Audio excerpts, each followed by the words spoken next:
tal? Estamos de volta com mais um episódio do Sopro Podcast de Cultura e Literatura, um projeto de extensão do Instituto Federal do Rio Grande do Sul, campus Bento Gonçalves.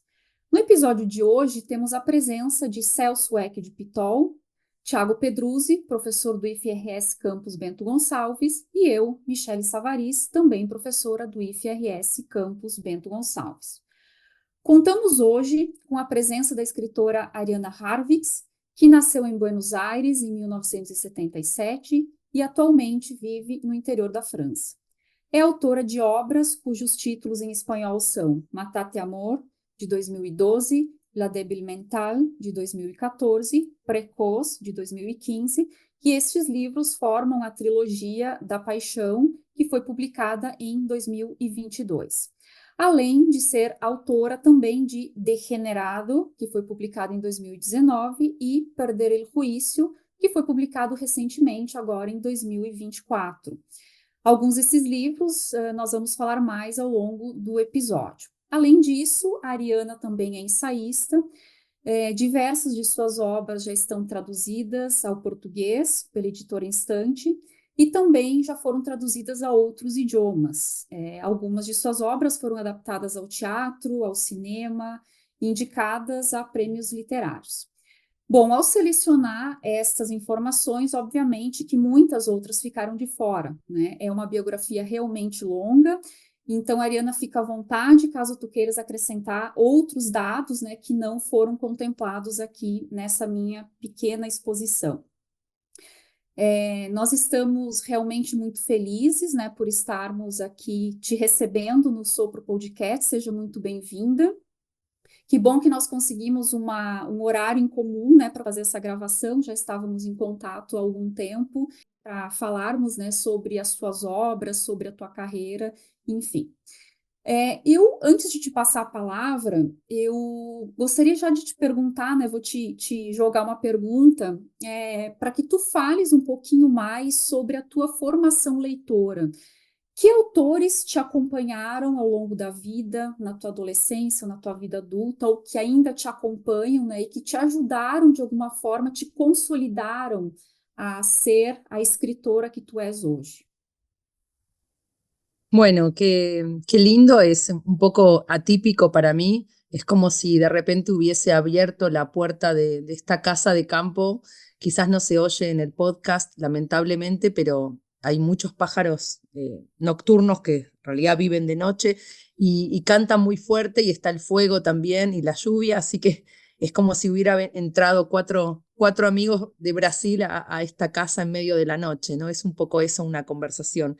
Y también me alegra de que por fin podamos establecer un diálogo con los lectores de Brasil, ¿no? Y con la lengua de ustedes, con el portugués, porque muchos años mis libros no estuvieron y bueno, ahora están casi todos.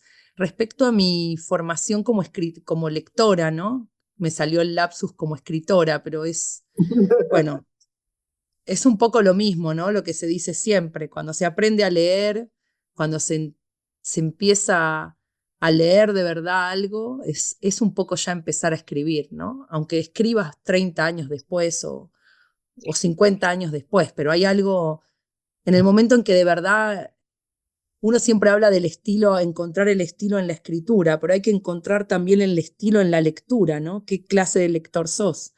¿Qué estilo tenés al leer, ¿no?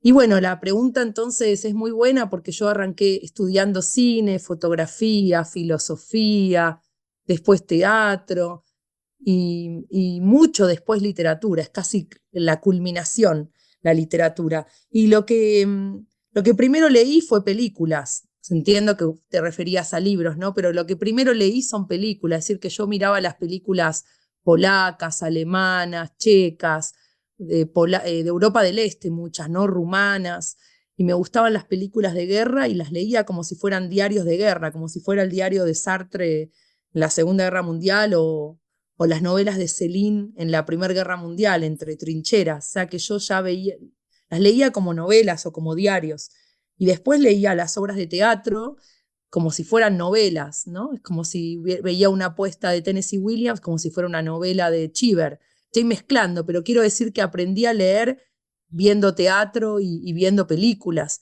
Y recién llegué a la literatura, si es que se puede llegar alguna vez a la experiencia literaria, como una experiencia filosófica o espiritual.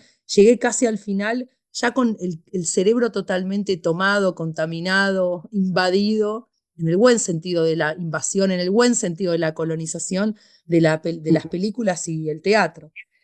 Y ahí me empezaron a acompañar siempre los poetas, ¿no? Creo que aprendí, entre comillas, a escribir novelas leyendo poesía. No aprendí a escribir Diferente. novelas, porque no se aprende, pero se entiende, ¿no?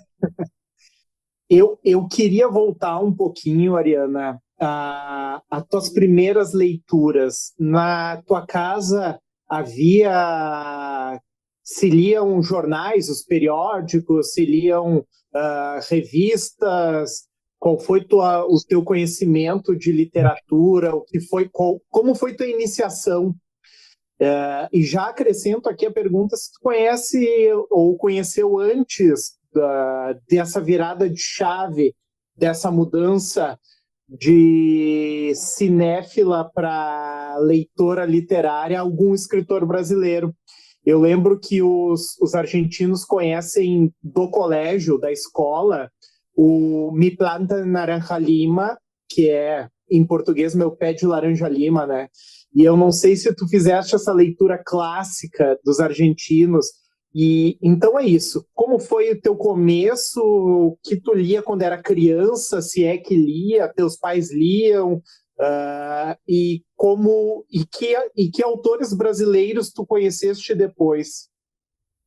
Sí, mi planta naranja lima, sí, me recuerdo perfectamente.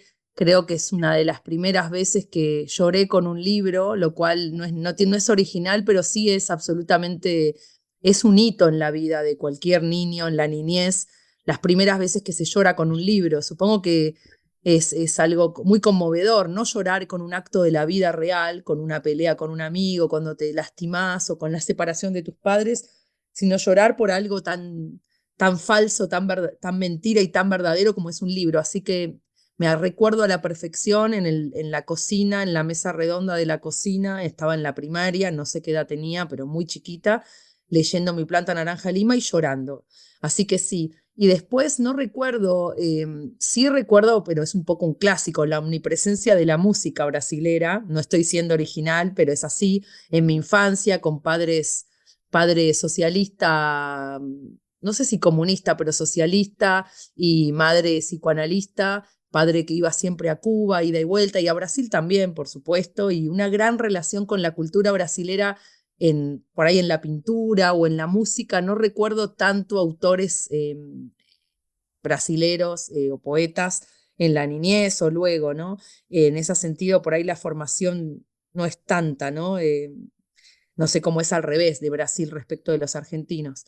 Y después en mi casa no era una casa de intelectuales en el sentido estándar, en el sentido del cliché del intelectual, que igual nunca es un intelectual eso, pero con los lentes, la pipa, los bigotes y la disertación de un intelectual de los 70, 80, pero sí había libros subrayados, libros de infancia, de Elige tu propia aventura, de María Elena Walsh, y sí ya empezaba a subrayar los libros, ¿no?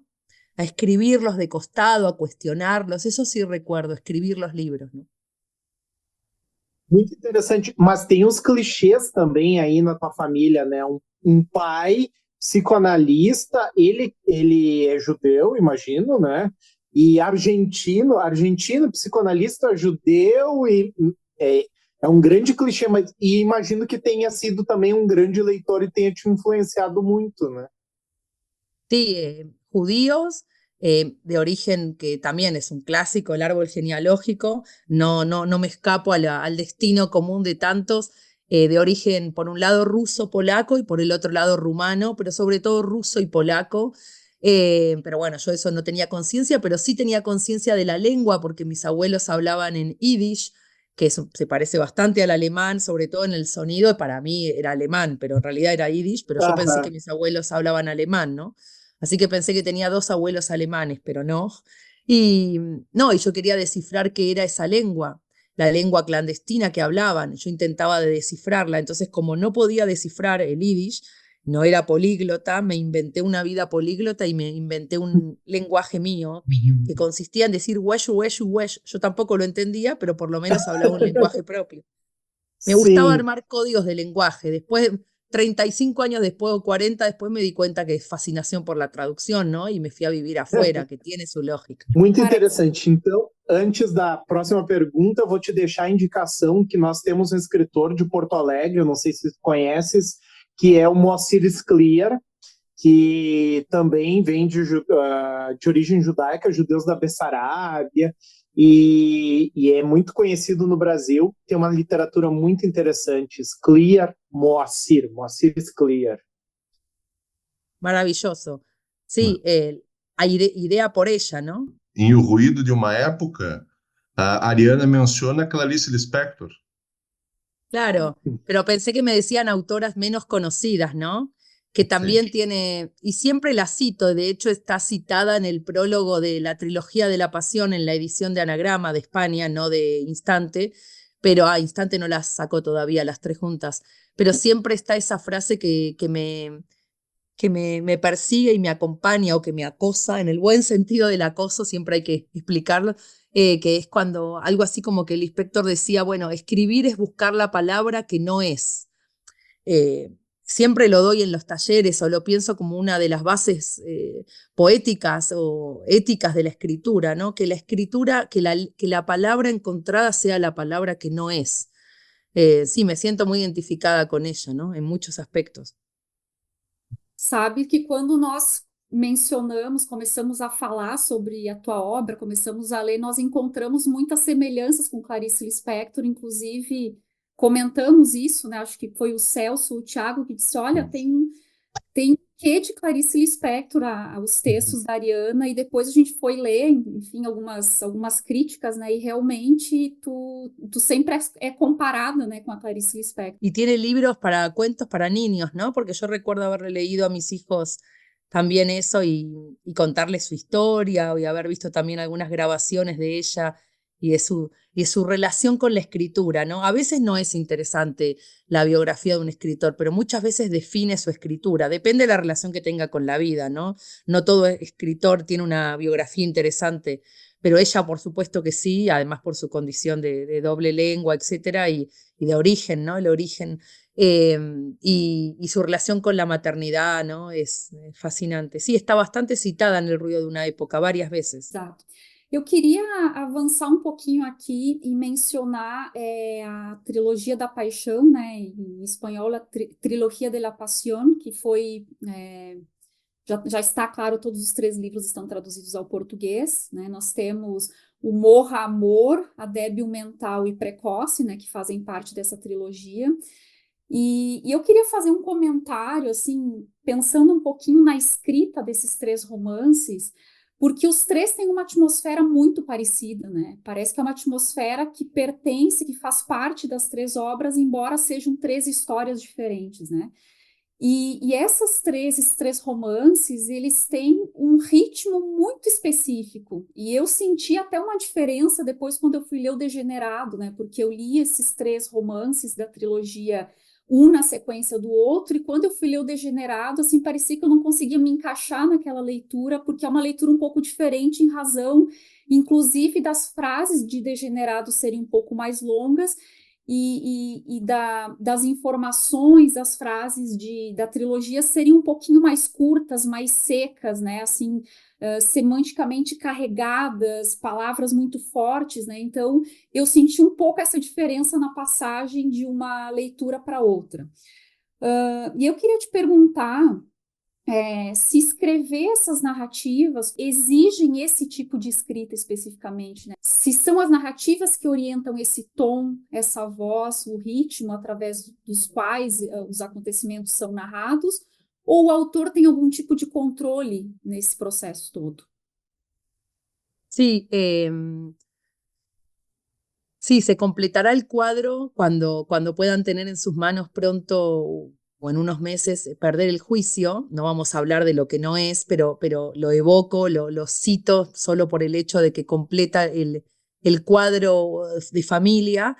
Pero en el momento en que escribí la de Moja Mora, débil mental y precoz, no me estaba dando cuenta, no era en absoluto consciente de que se estaba armando músicas simétricas, o no soy música, ¿no? Aunque este año escribí por primera vez el libreto para una ópera, para el Teatro Colón en Buenos Aires, y, y terminé de confirmar lo que cualquiera sabe, pero que otra cosa es vivirlo, que es que escribir es exactamente lo mismo que hacer música. O sea, mi hermano es músico y cuando lo escucho hablar de composición es que no hay ninguna diferencia, ni siquiera una.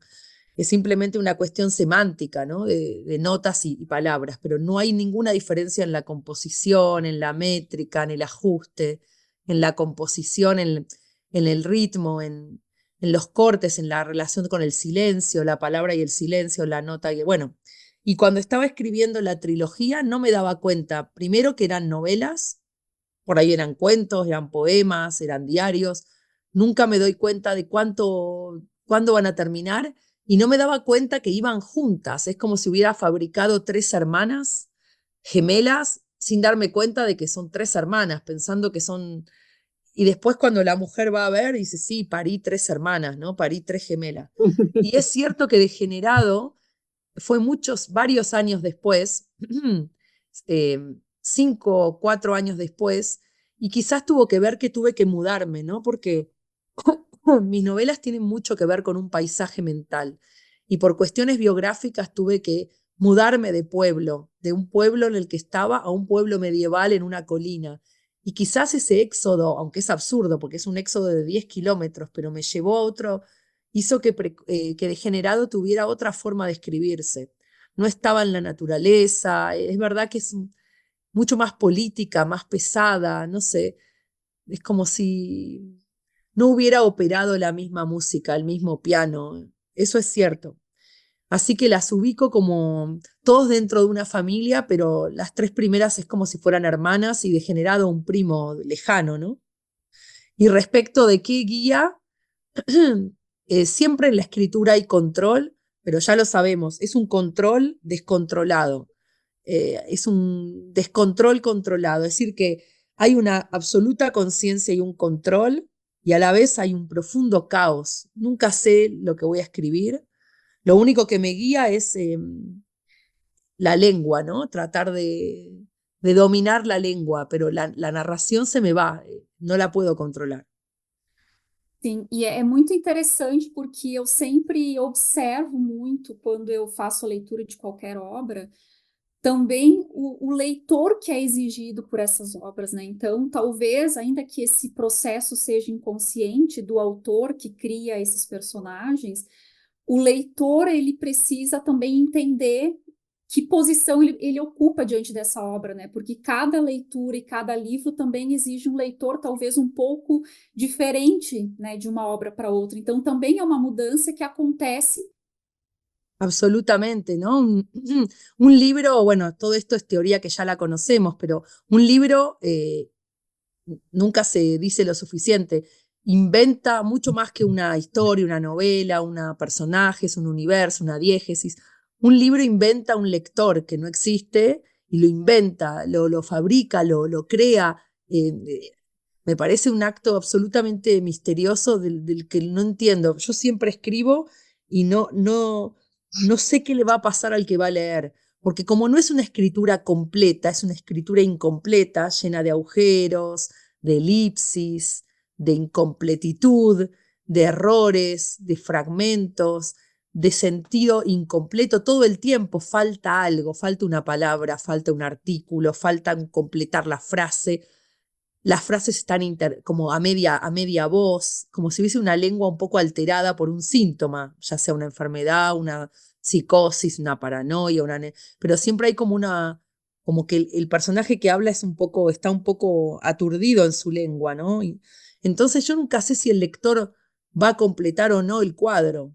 Mi deseo máximo es que sí, pero tal vez algunos quedan afuera, ¿no? En esa aventura. Pero yo siempre trato de dejar agujeros, ¿no? Como ir dejando agujeros en la trama, ¿no? Si no, me parecería muy fascista, muy totalitario. darle Sim. una escena completa. ¿Y el lector qué hace? Se aburre. Sim, é muito Ah, interessante essa posição sobre o leitor, e não é uma posição que talvez seja consciente para todos os escritores, né? E alguns esperam um tipo de leitor e esperam que eles busquem as mesmas respostas no texto, né? A gente enxerga isso muitas vezes, né? Claro que a maioria dos escritores tem essa consciência do texto aberto, da completude, da complementação via leitor, mas é muito interessante. Mas aqui eu lembrei de uma outra questão, né? Que é no cinema nós não temos essa necessidade de complementação. Claro que toda obra cinematográfica pode ser interpretada, no entanto, a imagem está ali, né? E aí eu imagino, e aqui eu já te pergunto, que me chamou muita atenção que o Matate Amor, eu li, não sei se é real, os direitos foram vendidos para a produtora do Scorsese. Então, eu queria saber como é se isso é verdade, né? Se tu aguarda que a produtora de Scorsese produza o Matate Amor, e como seria essa transposição dessas lacunas para o cinema, assim, como é que tu enxergaria, já que tu tens a dupla formação, né? Tanto em cinema quanto em literatura, né? Sí, no, verdad es. Espero que sea verdad porque hace años que estoy firmando contratos con ellos, así que si no es verdad, me cuelgo, me mato, no sé. Es decir, que estuvimos con abogados, bueno, no yo, ¿no? Mi agente estuvo trabajando, por supuesto, en el diálogo con ellos, y el diálogo es entre ellos y yo todavía no los conozco en absoluto, pero hace años, desde la pandemia, desde antes, no sé cuántos años que firmamos contratos, nunca firmé tantos papeles en mi vida y se supone que sí, todavía no leí el script, el guión, el escenario, el guión no lo leí, o sea, no lo tenemos, pero se supone que está y, y lo que sí sé seguro que es que la persona que decidió comprarlo fue Scorsese, es decir, que él en el momento de pandemia seguramente le llegaban libros de muchos lados y bueno, él leyó la trilogía, él leyó Amor y decidió comprarlos. Entonces, esa es la primera admiración, que él fue lector, ¿no? Y me preguntaste cómo van a hacer ese traspaso, que eso yo no lo sé, porque sé que lo hacían Lynn Ramsey, que es la directora escocesa, y un gran dramaturgo inglés, creo, o irlandés, perdón, que no recuerdo el nombre ahora. Me hubiera gustado hacerla a mí, por supuesto, pero lo hago mucho en el teatro. ¿Qué pasa entre la obra literaria y el cine? ¿Qué hay ahí en el medio, no? ¿Cómo se pueden reponer las imágenes, esas que me decís vos, las ausencias, las lagunas, las elipsis, el montaje de una obra literaria, que es un montaje muy complejo, porque está lleno eso, ¿no? De sentidos a completar, cómo se traspasan al cine, porque para que también haya sentido para completar. Es muy misterioso ese intercambio, es como pesar dos tipos de moneda o comparar el oro con la plata o el oro con una piedra preciosa y qué vale más, es muy difícil. ¿Cómo hago para compensar que el misterio de la obra literaria se compensa en la imagen cinematográfica? Porque la imagen lo inunda todo, obviamente, pero no está la palabra. Ahí es una suerte de negociación, de equilibrio matemático entre una obra y otra, ¿no? Yo en el teatro lo hago, en el cine no sabría, no lo hice nunca, ¿no? No adapté mis propios textos al cine. Pero supongo que es como en el teatro, compensando misterios, ¿no? Lo que sobra en un lado tiene que faltar en otro y viceversa, ¿no? Ariana, como leitor do Matate Amor, Morra Amor em português, eu percebi que a protagonista da narrativa ela demonstra, em vários momentos, em muitos momentos, ter a consciência de que a sua maneira de entender a maternidade é, por assim dizer, heterodoxa. Não é que ela simplesmente entenda a maternidade de uma maneira diferente do que normalmente muitos esperam. Ela parece estar consciente de que seu entendimento é assim. E quando lemos O Ruído de uma Época, quando eu li O Ruído de uma Época, eu me surpreendi com a seguinte frase: a missão da literatura não é separar o carrasco da vítima, ou julgar quem não deve ser condenado à morte, mas sim transgredir. Tendo isso em conta, tu dirias que o Matate Amor, o Morra Amor, ele é um livro transgressor? E se sim, se é, em que sentido? Bueno, gracias por la pregunta. Primero me habías dicho, sí, me hablaste de la víctima y del victimario. Sí, no, me acuerdo de una frase de Elfriede Jelinek, ¿no? La austríaca, alemana, austríaca, bueno, Nobel, que ella decía algo muy sencillo que podría decir cualquier escritora a las que admiramos, Silvia Plath, etcétera, ¿no? Escribir es simplemente tomar registro de lo real, pero claro, saber mirarlo y reponerlo en la palabra. Dicho así parece casi un juego infantil de reposición de la realidad, transponerla a las palabras, pero es una gran tarea absolutamente delirante, porque ¿cómo hago para que lo que observo en el ejercicio de la mirada se transforme en palabras? Esa operación, ese mecanismo, esa operación es una operación absolutamente transgresora, vos que hablabas de transgresión. La primera transgresión es querer hacer esa transposición, esa operación política de eso que observo, esa maternidad que observo en la vida, la transformo en palabra. Bueno, como hacen los pintores, ¿no? Esa operación de volver la pintura y de cristalizarla. No sé, supongo que el libro es transgresor. Yo cuando lo escribí no me daba cuenta de que era transgresor. Yo simplemente lo que quería hacer, y trato de hacer siempre lo mismo, es de observar lo que es. Y me acuerdo que una vecina acá en el campo, en medio del campo, una chica pintaba y hacía como los viejos pintores, como han hecho siempre. Iba al mercado, compraba pescados, todo tipo de moluscos, de bichos de mar o de agua, de río, y los ponía sobre la mesa y los dejaba descomponerse y los pintaba descompuestos, ¿no? Como han hecho siempre los pintores con los cadáveres, bueno, ya lo sabemos. Y había un olor tremendo a putrefacción, y ella pintaba con todos los alcoholes en la cara. Yo digo, pero esto es el medioevo, ¿dónde estamos? Y yo digo, ay, así quiero escribir yo, pensé, porque yo no era escritora. Así quiero escribir yo, como quien descompone, deja descomponerse peces, pescados en la casa para pintarlos. Bueno, yo hago lo mismo, dejo descomponer la maternidad. Es decir, no es que voy a neuropsiquiátricos, psiquiátricos, a las cárceles, o miro madres que han violado a sus hijos y los han degollado, todos los días hay, o que los dejan en la basura. No, simplemente observo la maternidad, la mía propia y la de los demás, con una intención de observarlo todo y escribirlo, pero sin moralizar, eso sí, eso que dice, sin hacer distinción entre víctima y victimario. Y ahí sale lo que la maternidad es para mí, ¿no? Esa putrefacción de los pescados, ¿no? É muito interessante, Ariana, porque também abre para algumas perguntas, e eu acho que algumas discussões, depois que tu retomas em um ruído de uma época, que é essa ideia do ponto de vista de quem escreve, né? A própria ideia do lugar de fala, que é como nós chamamos em português, e que hoje é uma discussão muito forte no Brasil e em outros países. Eu não sei como é o público argentino, mas aqui é muito importante.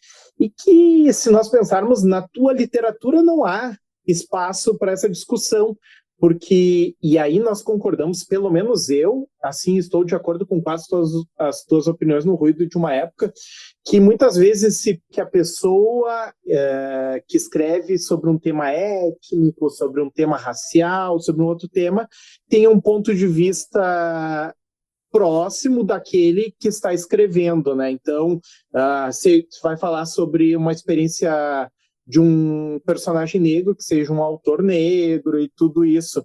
No entanto, a literatura é muito mais que isso, né? Essa possibilidade de criar outros mundos, né? E se nós pensarmos assim, um livro sobre um serial killer, não necessariamente o indivíduo tem que ser um serial killer para escrever sobre ele, né? E eu acho que no ruído de uma época tu traz não diretamente essa questão, mas fala sobre as cobranças da nossa contemporaneidade, né? Sobre posicionamento, sobre livros necessários. Tu tens que ler aquele livro porque ele é necessário. E eu queria que tu nos falasse um pouquinho sobre essa questão, né? Sobre o fazer literário, E aí a gente retoma um pouco o Borges, né? O Borges não precisou ser um compadrito para falar de compadritos, né? Ele não precisou ser um islandês para falar sobre sagas, ele não precisou ser, ele era um escritor. Como é que tu pensa essa relação? E aí eu termino falando, tu acredita que se os teus livros passassem por uma leitura, que em português nós chamamos um leitor sensível, que vê se esses livros são adequados para os leitores da nossa época, eles seriam aceitos? Um leitor sensível aceitaria os teus livros? Sí,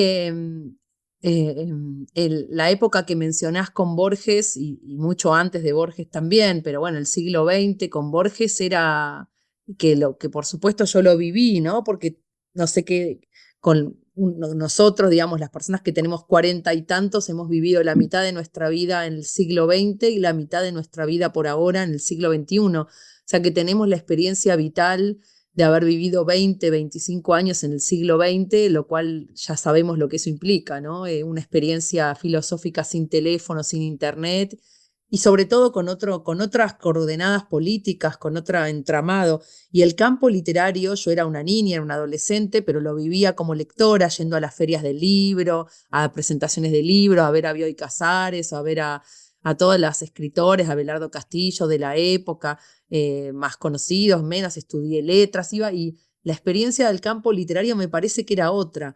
Ahora, en este siglo, que es un poco de lo que trata, de lo que versa, de lo que trata de glosar el ruido de una época, veo que esta especie de fascinación actual porque los escritores se parezcan a sus personajes o sean representantes diplomáticos de sus libros, a propósito del racismo, de la islamofobia, de la diversidad de género, como si los escritores fueran un poco los embajadores o los representantes legales de sus libros, esa especie de politización que para mí, en el mal sentido, de politización actual del campo literario, creo que terminó siendo catastrófica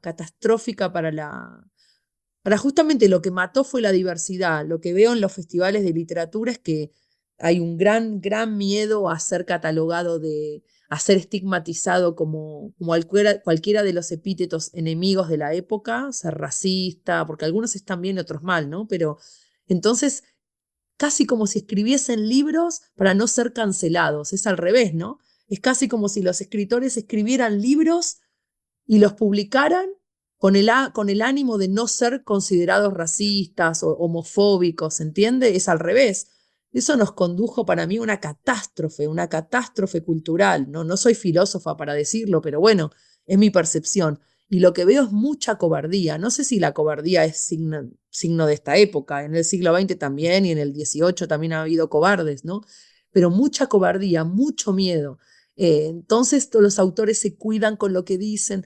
A mí me gusta todo lo contrario, pensar en que los libros puedan ser lo opuesto a lo que es el escritor, que puedan ser, sí, lo opuesto, es decir, que no haya una identificación directa entre el libro y el autor, que haya una transgresión justamente, ¿no? Una subversión, y que yo no sea la representante legal de mi libro, ¿no? Por eso escribí Degenerado, ¿vieron lo que es? Eh, pero sí, creo que sí, nos llevó a un momento de mucha cobardía en el campo cultural, ¿no? Hay varios tópicos que son los que se manejan, hay muchas posturas ideológicas que son verdaderamente hipócritas, pero que se sabe que con eso se puede sobrevivir sin ser cancelado, no sé.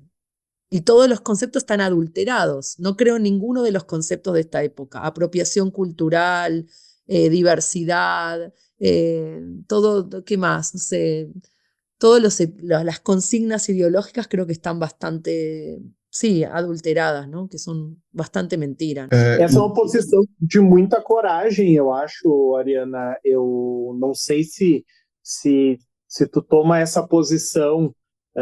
Eu penso assim, como uma escritora fora da Argentina, é mais fácil para ti tomar essa posição do que estando na Argentina? Es buena esa pregunta porque yo también a veces me da vergüenza lo que escribo y como acá, digamos, cuando tenía una familia francesa, nadie entendía lo que yo escribía Y como mis libros casi ninguno están en Francia, que eso es una gran paradoja, están en el mundo y en Francia no, entonces es como que genial, porque finalmente es el sueño de todo escritor, que es finalmente ser anónimo, es decir, ser anónimo, poder esconderse, poder estar clandestino. La clandestinidad es perfecta para escribir, ¿no? Entonces, sí, me ayuda a estar afuera, creo. El hecho de que voy a Argentina todos los años, voy a los festivales, voy a las librerías, pero no vivo ahí. Y eso quizás me permite, aunque para cancelarte no hace falta estar en tu país, ¿no? La cancelación es una muerte social que se dictamina, se ejecuta a distancia también, ¿no? Em outra parte do ruído de uma época, Ariana, tu escreves: se a ambiguidade for eliminada num artista, ele será destruído. Tu crês que hoje em dia o público, a imprensa e a academia estão preparados para aceitar essas ambiguidades? O sea, la élite, sí, ¿no? Porque yo pensaba, la élite de una época, en cualquier momento, hacia en medio de la Segunda Guerra Mundial, en el medio de la Primera, en medio de una peste absoluta, siempre hay una élite que sigue pensando, estudiando, pero después todos los demás, creo que no, no está de moda la ambigüedad en absoluto, ¿no? Está de moda la radicalización. A mí lo que me impresiona es que nunca pensé que iba a haber en directo tanta gente con ánimo de colaborar con el crimen. Eso me impresiona porque yo siempre estuve obsesionada con los colaboradores de la Segunda Guerra Mundial en Europa. Bueno, vivo en Europa, ¿no?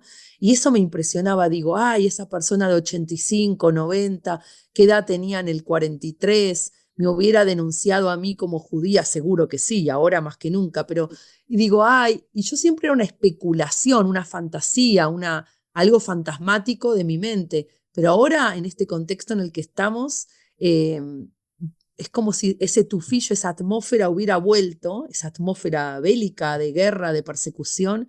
Y me impresiona ver que muchas librerías, muchos centros culturales donde yo trabajo, eh, creo que me denunciarían, es decir, como que hay la cultura vuelve a ser cómplice del crimen. Veo con mucho ánimo de colaboración y mucha cobardía, ¿no?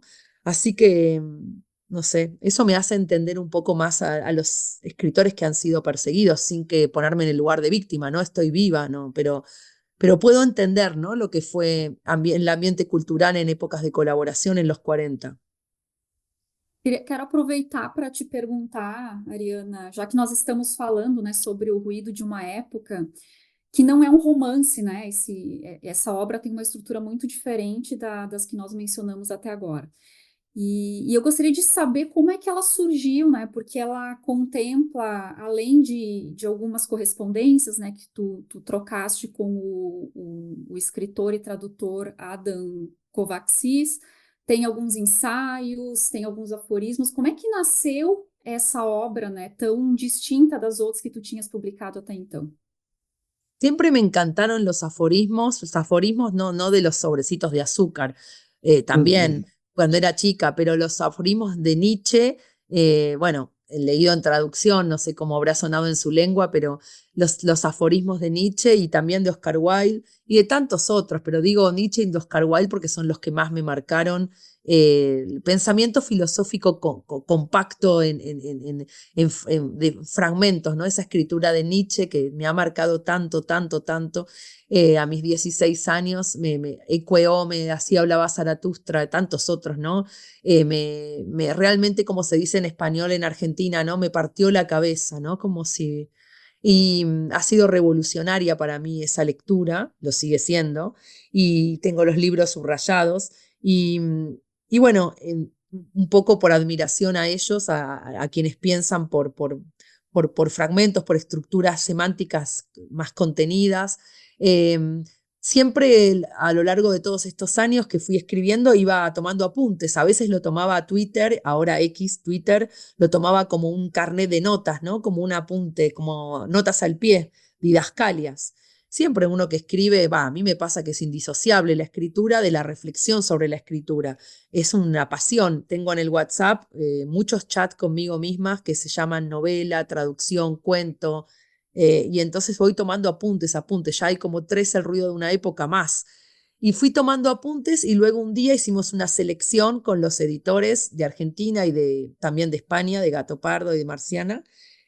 Y la selección es lo que está al comienzo del libro. Y luego incorporamos la correspondencia con Adam Kovacic, que es austríaco-chileno y que gran traductor de todas las obras que me gusta a mí, de los húngaros y de los alemanes. Y también es traductor y escritor, ¿no? Pero tradujo a Schopenhauer, a Nietzsche y también a Kertész y a tantos otros, a Kafka. Y entonces, y bueno, luego al final son mis notas, hicimos una selección de mis notas. Es como un poco el cerebro del que escribe, ¿no? Abrir un poco el cerebro y mostrarle, es como revisar el escritorio. Yo cuando era estudiante me encantaba ver eso, ¿no? ¿Qué piensa un escritor mientras escribe? ¿Qué es escribir? Esa reflexión sobre qué es escribir mientras escribe, ¿no? Que igual está dentro de mis libros, porque siempre hablan de qué es hablar, qué es escribir. Justamente sobre o ato de escrever, né? Porque ao longo dessa obra tem muitas ideias a respeito do processo de escrita, né? Então, seja das motivações que levam alguém a escrever, ou seja dos efeitos que essa escrita, enfim, traz, né? O que é escrever para ti? Assim, se tu pudesse resumir isso, talvez numa ideia compacta. Eu sei que a resposta pode ser longa, né? Mas o que é escrever para ti? Bueno, más allá de definiciones conceptuales, ¿no? ¿Cómo lo vivo yo? Bueno, es la gran revolución de una vida. Lo mismo podría decir un pianista de su piano, ¿no? Pero en todo caso es la gran revolución de mi vida. No me puedo imaginar en absoluto ningún tipo de experiencia sin la escritura adosada. O sea, no hay hay una indistinción entre el pasaje de la vida a la escritura y viceversa. Es decir, no es que esté todo el tiempo escribiendo, pero tampoco estoy todo el tiempo viviendo. Mi vida está todo el tiempo suspendida entre la escritura y la vida. Pero cuando vivo, eso le pasa por supuesto a cualquier escritor, a los que admiramos, cuando vivo esa experiencia ya está absolutamente transformada porque está la escritura. Es decir, lo escriba o no, yo sé que lo puedo escribir. Entonces todo lo que vivo está como potencialmente es posible que sea escrito. Entonces contamina toda mi vida, revoluciona todo. Diría que es esa operación milagrosa la escritura, ¿no? La posibilidad de extender la vida hacia la palabra, ¿no? Es como una extensión. Bueno, lo que se dice siempre, escribir es vivir dos veces, ¿no? É muito interessante esse posicionamento sobre viver duas vezes e viver outra história também, né?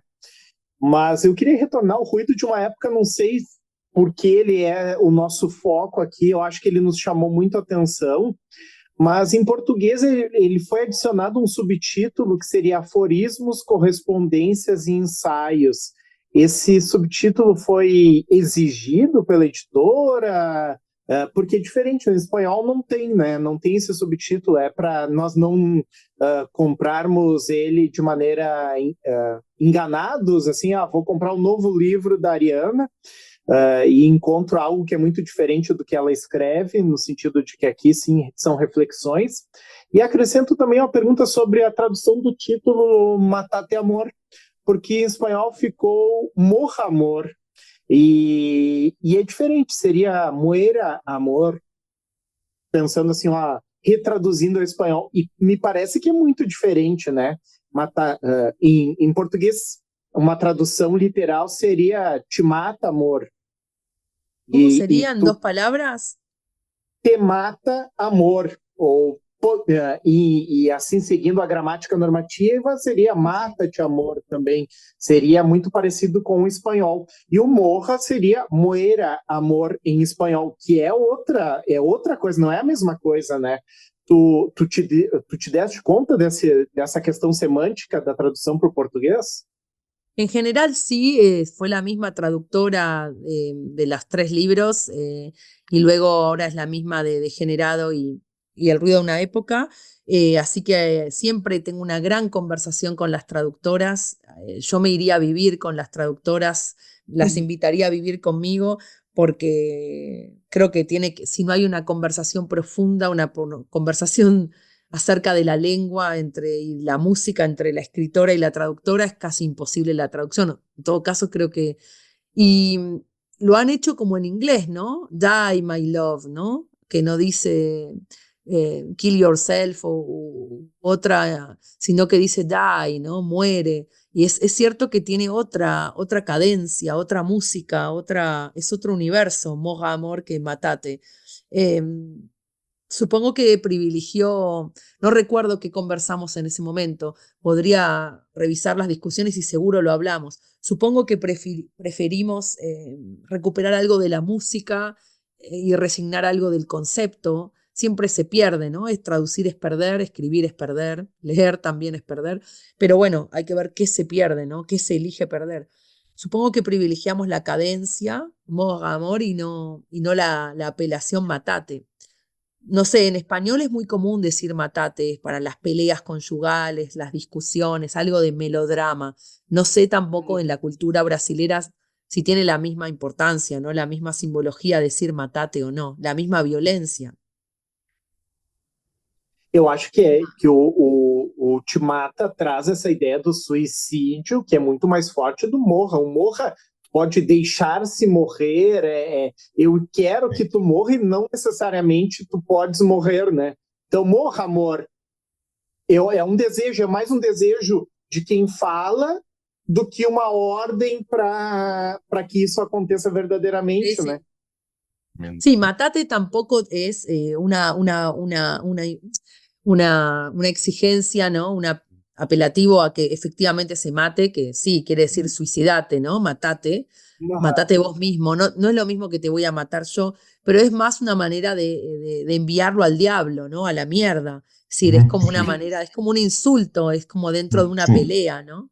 Es más simbólico que literal, ¿no? Del hecho de que se vaya y se mate efectivamente, ¿no? Mas soa mais forte, eu acho. Ah, sí. As duas maneiras de falar, né? Porque me dá. E como tu disseste, sim, tem um grau de dramaticidade muito maior.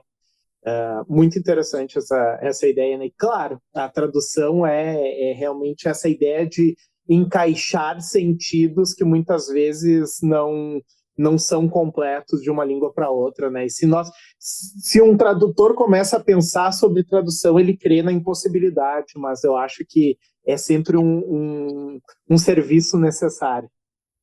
Y lo maravilloso del portugués, que también ocurre con el italiano, no digo nada que no sepamos, es que cuando en las presentaciones en las librerías, que estuve en San Pablo o en otros lados también de Brasil, o cuando me leen así, claro, vos me entendés, yo te entiendo, pero la alteración es total, no solo gramatical, sino que la música no tiene nada que ver, ¿no? Leo el comienzo de Matate Amor en español, me lo lees ahora en portugués en la traducción y es la misma novela y no es, ¿no?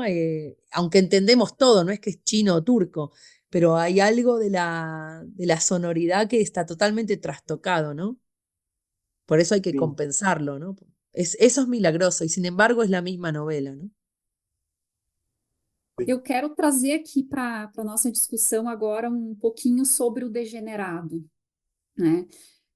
Na quarta capa da obra, né, que foi publicada pela editora Instante, nós temos uma declaração do jornal Tempo Argentino que diz que Degenerado é um texto intenso e obscuro que desafia os lugares comuns do pensamento, né? Nós temos uma história contada do ponto de vista do protagonista, que ao longo da leitura a gente sabe, né, que ele é um criminoso. E eu queria te perguntar como foi a experiência de criar essa voz narrativa, né, já que esse protagonista, além de ser um criminoso, ele é um homem. Até então, né, a gente, na trilogia, a gente tem a voz muito forte das mulheres, né, as vozes femininas, e eu queria te perguntar como foi ocupar esse outro lugar, pelo menos no tempo da escritura, né, no tempo da escrita desse romance, criar essa voz que é tão impactante justamente por ela ser contada do ponto de vista desse indivíduo, né, que com todos os seus problemas e os seus se depara com os limites o tempo todo, né, com os seus dramas. Como foi para ti essa experiência? Sí, fue una experiencia mucho más árida, mucho más dificultosa que todas las otras novelas. Cada novela plantea como una ecuación, como en un problema físico, químico, cuántico, un problema, un misterio a resolver. Creo yo, como trabajar en un laboratorio y estar buscando algo, ¿no?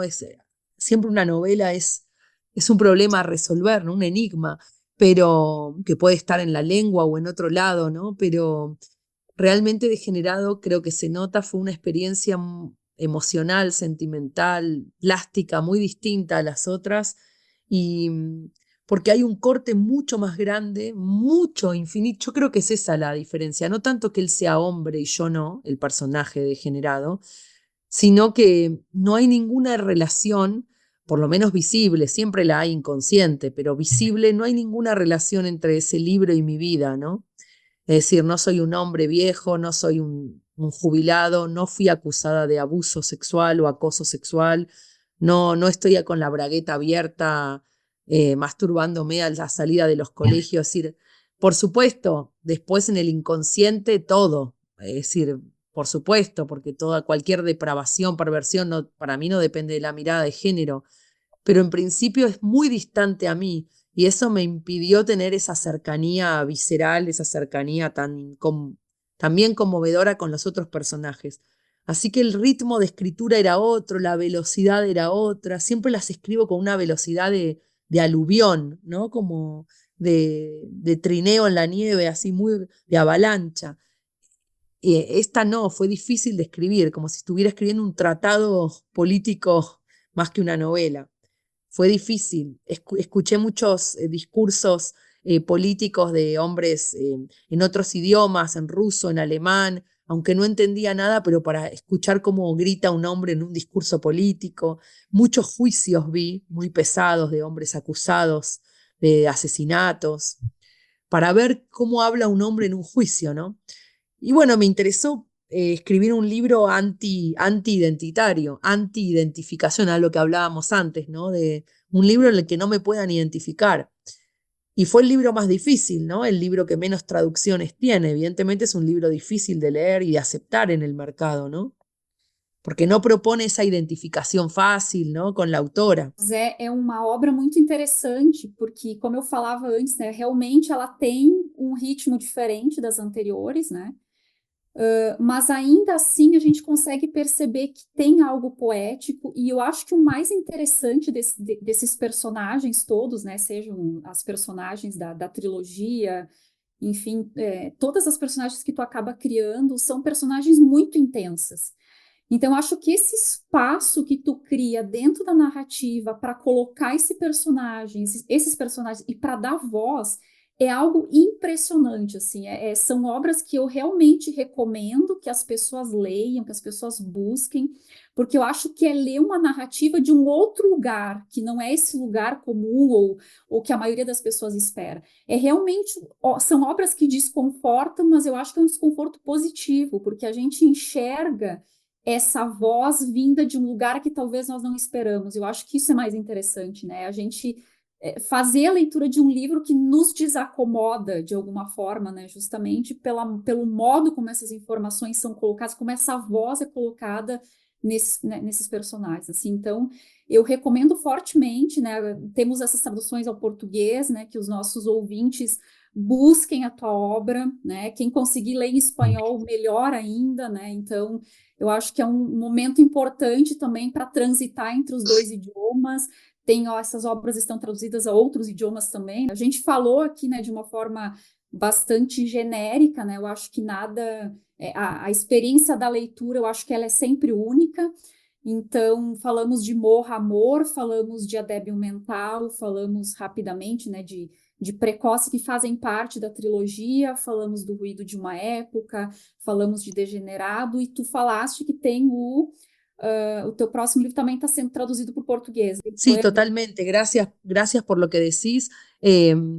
Sí, siempre que escribo lo que sea que escriba, quizás luego escribiría algún día cuentos, pero lo que sea las novelas, siempre trato realmente de que haya una operación en mí capaz de desindividualizarme, es decir, igual no me siento nada particularmente, pero no es que cuando escriba me sienta mujer, judía, extranjera, es decir, todo eso es es realmente muy nocivo para la escritura, es antiliterario, antiartístico. Lo que importa es salir, ¿no? Es como una especie de, bueno, en fin, de experiencia al límite la escritura, que no tiene que ver ni con la identificación ni con nada. Por eso me abruma un poco los festivales que me encantan, porque voy a pelear con todo el mundo, pero esa cosa de querer clasificar, ¿no? Y la mujer y latinoamericana, todo eso es muy nocivo, no sirve para escribir, es basura, ¿no? Y Perder el juicio es la próxima novela, es una novela, sí, de una mujer que secuestra a sus propios hijos. Los tópicos van y vienen como ideas obsesivas de un loco, ¿no? Como patrones que regresan, la maternidad como secuestro, la maternidad como crimen, la extranjería, el judaísmo, la violencia, bueno. Y ahí se vuelven a preguntar, ¿no? Lo que se pregunta ya la débil mental, ¿qué es ser un hijo? ¿Qué es? En Precoz el hijo le dice, nací de tu culo y por eso apesto, ¿no? Nací de tu culo, le dice, ¿no? Que es una obra de teatro también. Bueno, y Perder el juicio estará en Instante también, así que Instante tiene casi toda mi vida, ¿no? Le falta Desertar, que es un libro de conversaciones sobre traducción, pero bueno, tiene casi todo, ¿no? Acho que a Michelle quer terminar agora, mas eu vou te fazer uma perguntinha assim, porque me parece, Ariana, que todos os teus livros dialogam com Louca Obsessão, dirigido pelo Rob Reiner, que tem o escritor Paul Sheldon, que é sequestrado pela fã dele. Ah, sí, de Stephen King, Misery. Sí, es Isso. un tópico, nos ha afectado la vida a todos, nos ha perturbado a todos esa película, Sim, el secuestro de la admiradora del escritor, que es sim, terrible lo isso. que le hace. Sí, sí, pero sí, me encanta, es terrible, ¿no? Y Argentina tuvo un momento, bueno, más allá de la dictadura militar, pero me refiero en democracia, tuvo un momento de mini secuestros, se le llamaban secuestros express, que te llevaban de un cajero, te secuestraban un rato. Pero la idea de Sim. secuestro siempre me impresionó, más allá de los secuestros de la dictadura, digo, el secuestro incluso en Aham. democracia, esa idea de que alguien te sustrae, te roba, te rapta un rato, un tiempo, un lapso de tiempo de tu vida, una tarde, una mañana, 3 días, y luego vuelves a aparecer en tu familia. Esa ausencia de un ser querido o de uno mismo, también como Agatha Christie, que se autosecuestró y desapareció unas noches, Sim. se fue a esconder a un hotel con el nombre del amante del marido, ¿no? Pero esa idea de desaparecer de la vida, de la familia y ser un fantasma unos días y volver, a veces autosecuestro, ¿no? Desaparecer. Eso está omnipresente en la nueva novela, ¿no? Porque hay Sim. mucha gente E eu, que, bueno, está esa idea, no sé en Brasil, pero en Francia hay 40.000 al año o más de gente que por voluntad propia, no es que la secuestran los paramilitares o los terroristas, por voluntad propia, después de unos 40 años de matrimonio, familias muy normales aparentemente, desaparecen un día y toda la familia se queda buscando y están por algún lado perdidas, pero nadie las encuentra. Hay un poco de eso en la novela, ¿no? De sustraerse a la vida creada, sustraerse e irse, ¿no? sim. Não, eu acho genial, mas a questão do sequestro é interessantíssima, mas eu acho que o clima, né? Esse clima Al- de não saber, eu acho que o clima é o que está nos outros livros mais do que o tema. Título na Argentina, porque eu não sabia, Misery, Entre la Pasión y el Peligro. Em português eu acho que é mais forte, porque é Louca Obsessão, né? Aham, Então sim. eu acho que dialoga mais com a novela, é melhor que o título original. Sí, sí, sí, sí, totalmente. Bom, então nós vamos encerrando, né, o nosso episódio. Agradecemos imensamente a presença da Ariana Harvitz. Hoje nós ficamos por aqui. Não esqueçam de nos seguir nas redes sociais. Acompanhem o Sopro no Twitter, Sopro Podcast, no Instagram, Sopro Podcast e no Facebook, Podcast Sopro. Vocês também podem acompanhar os episódios no YouTube. Então, se inscrevam no canal e ativem as notificações. Se desejarem, podem deixar comentários e sugestões. Um abraço e até o próximo episódio.